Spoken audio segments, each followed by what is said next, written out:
I'm going to go back to the old Rocky movies, man. Let's catapult all the way back to the 70s where he's already won the title. He's defeated, Apollo, and he's like, comes up to, I don't know, whatever, we're on Rocky 73 at this point.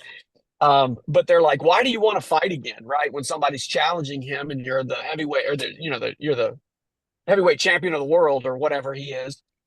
Right. And his answer is because I'm a contender, right? There's that moment in the movie when he was like, because I'm a fighter.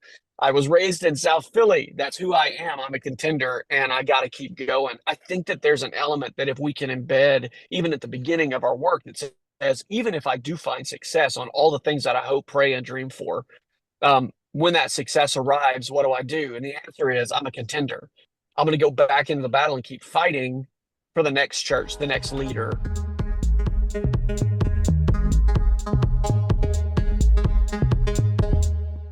Welcome back to another episode of the H3X Podcast, live from New York City and Casey's General Store gas station once again in Oklahoma City. I'm Dave Miller, and I'm here with the awesome and wonderful Mark Gearing. See what you can come up with on the spot. Yeah, there you go. Yeah, we're a little moody today. We're going to get a little feisty on this one, if that's all right. But at the same time, I think it's a great encouragement for us, even as we think about this. What is the ultimate goal for us who are in the movement world and as we go after church planting? Is our ultimate goal a movement and to become a movement leader? Or is our ultimate goal to contend for the faith until the return of Christ? And I think what we're going to wrestle with today and talk around is that our goal is to become church planters who contend over and over and over again, even if we find success in whatever we're doing. Once that success reaches its peak of whatever it may be, then what do we do? I think last time we were on the podcast, Mark, we talked about what do we do with failure. This one, let's talk about what do we do with success? What happens if you get what you've been working for and then you've arrived, whatever arrival is, then what? And I think the answer is we should contend again, go back to the beginning and start all over until we're dead or Jesus returns. What's your thoughts on it, Mark? Man, there's a lot to that, Dave, and I want to toss it back to you quick. Toss that hot no, back. But my quick, just immediate thought is, there's a reason why you want to have this conversation, and I want to speak to that reason, and then maybe you can address some of the meat of it. But it's our context. We keep coming back to our context again, but we don't currently see a lot of traction and movement happening in North America. And so therefore we are looking at other places and through history, and we're grappling with what is the core missionary task? What does it mean to get back to first principles? And then in that process, I think a lot of the conversation goes back to like, could I be that person that's doing, it's an identity thing that emerges from that. And so this is my guess, is if there was more happening and more to point to, that would still be the conversation. But right now there's so much of this, like we're trying to be the guy and do the thing. And that becomes almost the focus over what you're saying of pointing towards Christ's return, because once we start to see some of that fruit, it's going to be like, and now what? And so I think that's why we're having the conversation. You agree with that? I do. And I think it's going to go back to our muddy boots conversation that we keep going through over and over. Last week, our muddy boots conversation is lamenting and mourning whenever it just doesn't work and you're frustrated beyond measure, or you're mourning, or you're hurting, or even in the positive facts of multiplication happens. Maybe somebody moves on, but there's hard things that we go through in this. What does a muddy boots leader look like in success? And I think the identity of contender. I'm going to go back to the old Rocky movies, man. Let's catapult all the way back to the 70s where he's already won the title. He's defeated, Apollo, and he's like, comes up to, I don't know, whatever, we're on Rocky 73 at this point. But they're like, why do you want to fight again, right? When somebody's challenging him and you're the heavyweight, or you're the heavyweight champion of the world or whatever he is. Right. And his answer is, because I'm a contender, right? There's that moment in the movie when he was like, because I'm a fighter. I was raised in South Philly. That's who I am. I'm a contender and I got to keep going. I think that there's an element that if we can embed even at the beginning of our work that says, even if I do find success on all the things that I hope, pray, and dream for, when that success arrives, what do I do? And the answer is, I'm a contender.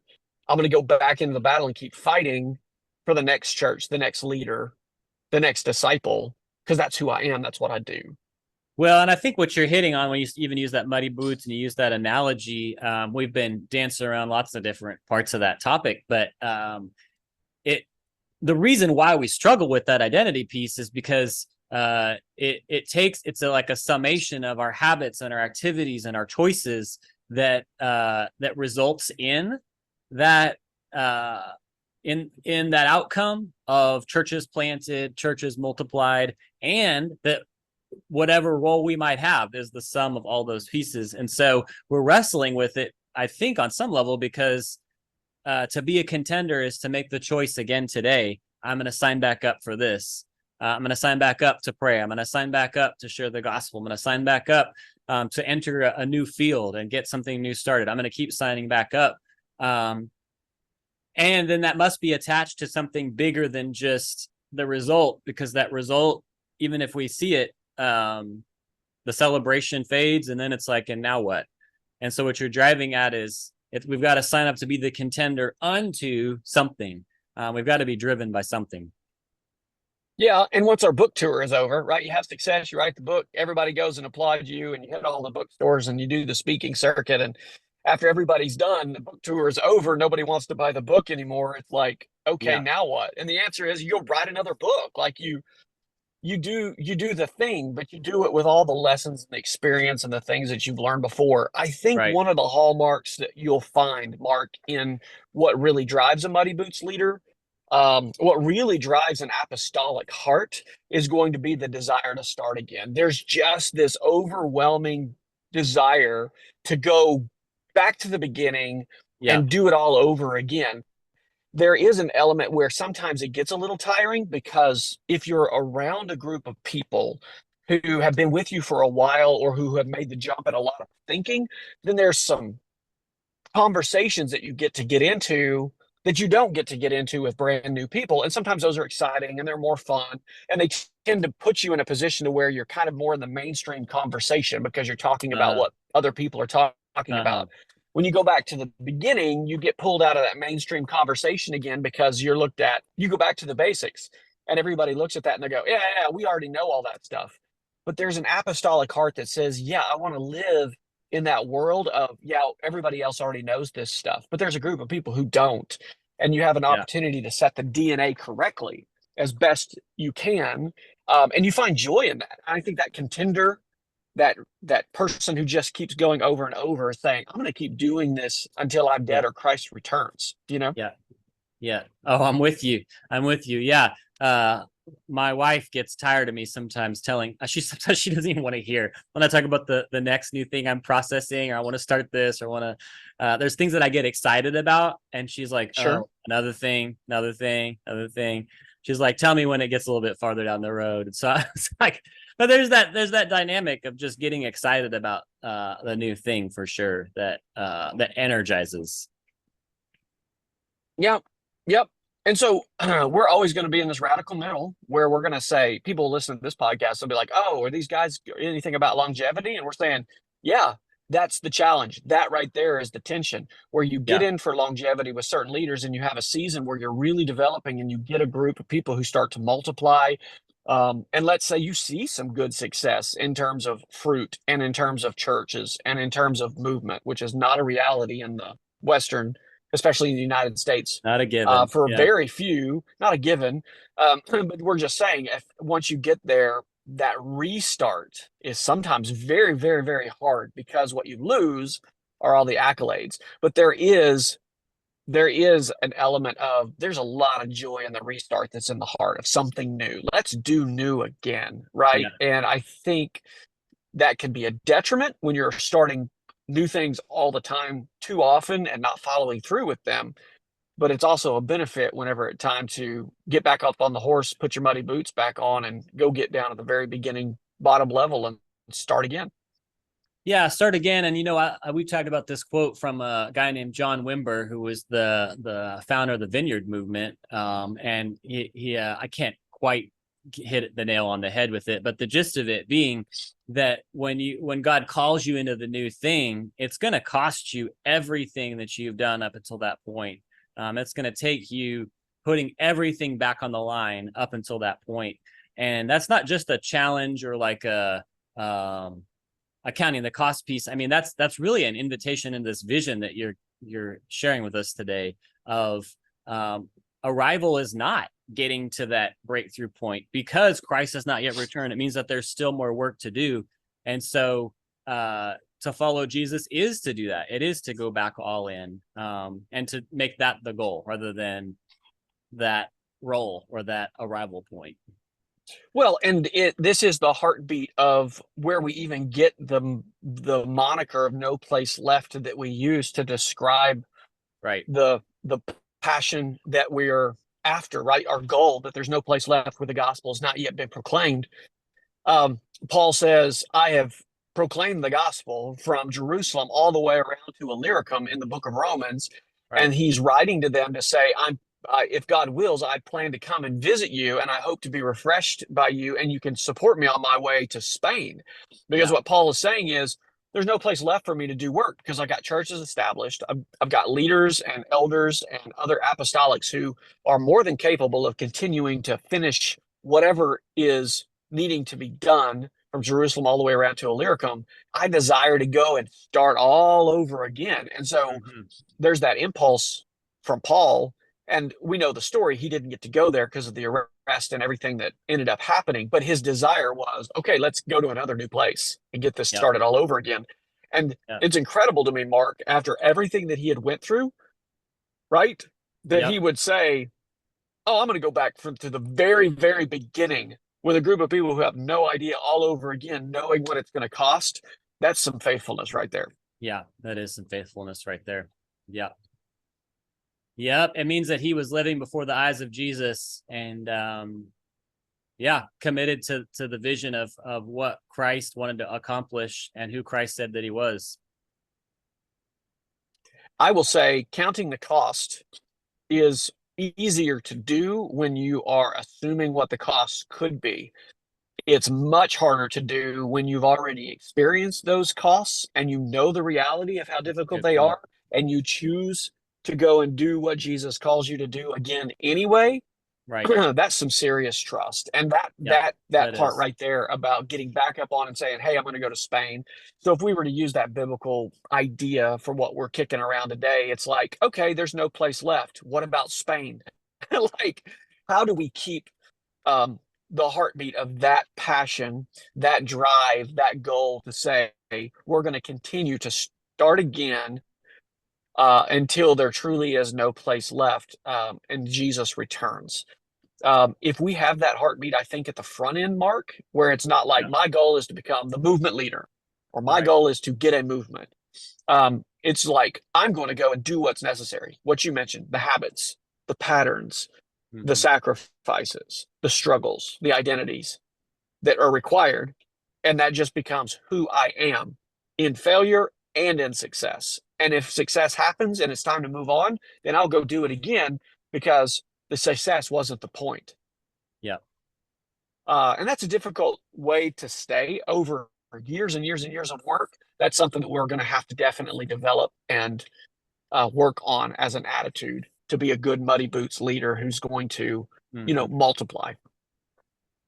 Yeah, and the one other thing I think I'll bring in there, when you quote that Romans 15, no place left vision cast that we talk about again and again, there's hidden in there. It's explicit, but like behind the idea is tracking. I mean, Paul is saying from Jerusalem around to Illyricum, he's aware of what has happened, what God has done, and then where he's going next, where the next gap is. And so I wonder, Dave, your thoughts on this of just how important tracking the gaps from early on is in and keeping our heart positioned right and our focus on the right things. The hardest part in my experience, and I'm speaking from my experience perspective, so it's probably 90% wrong, but the hardest part that I've seen so far about keeping mission drift from occurring is what you just said. Mm. Keeping the gaps open and functioning, and awareness of what is still left to be done is crucial to keeping mission drift from happening. Because whenever you lose a perspective of those gaps, it's very easy to kind of go, well, what we've got is really, really awesome and we're going to get there. And there's not that push to say, okay, what about the next gap? What about the next gap? What about the restart? What about counting the cost and starting again, leaving, the community, or leaving the closeness of the relationships that happen on a regular basis, and having to have more of a separation in those things where there's less occasion for that encouragement and that interaction with the people that and that you're around all the time. Yep. What do you think drives that, Mark? Like why do you bring up that point of tracking and gaps as the question? Well, I think what provoked my heart originally when I began to process through that No Place Left vision cast, because I think that is pretty key, Dave, because the body of Christ, there's many churches, many denominations, many parts of Christ's body that process through the return of Christ and being driven by the Lord's return. And that's amazing. But I think what makes the DNA that we share unique is the emphasis on the gaps and that core missionary task, that is the tension between that endpoint and where we are now, that drives us towards it. It's part of what it's a core DNA piece of of living out that identity and the habits day to day. It's all influenced by that, I guess, is the point. The habits that I choose day to day is influenced by the gaps and what to do next. And where we are in that, it keeps my heart postured towards not getting comfortable and pushing on towards what else God may have me to do and what other needs there are. I think a good way that I would explain this concept based upon even your feedback there is to say, success is not final. In the kingdom, success is our contribution to the work of the kingdom that still continues, right? So when we see that what we are taking that local ownership of, what will become a Muddy Boots for, what our CFC, what we talked about a lot, our consistent, focused, Commitment. COVID moment, what we're committed to, focused on, and consistent in, our CFC, is our contribution. It's not final. It is just this season's contribution of the work. I'm a laborer. That is my identity. Right. And that labor goes until the rest comes. And Jesus is saying that rest will finally come whenever I return. But until then, we are to be in the vineyard doing the work, because we don't want the master of the vineyard to show up and for us to be like, oh, the master's been a long time in coming. And then we come drunkards and lazy and we start to beat the servants and act like the vineyard's really just ours. No, his expectation of ours is, even in that one parable where he says, what does a master do after the servant has been out working all day long and the master comes in? Does the servant sit down and eat? No, the master says, feed me. And then after the master has been eaten, then the servant gets to eat. And he says, I'm happy that I could do my duty. Like, that's Jesus's response to us is, you're doing your duty.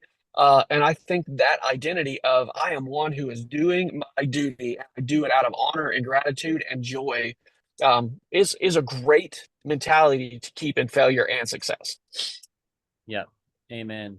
Yeah. The one other piece I would add there is, I think, the other DNA piece that we share, and I think drives that kind of identity and vision, is process. And that we've got for you and I, we use the framework of the language of 4 fields, but there's a process that we're committed to, day to day, week to week, and it includes all those habits, all those other pieces. But having a clear pathway and process, also, it, like, the very definition of the word movement is move. Things have got to move.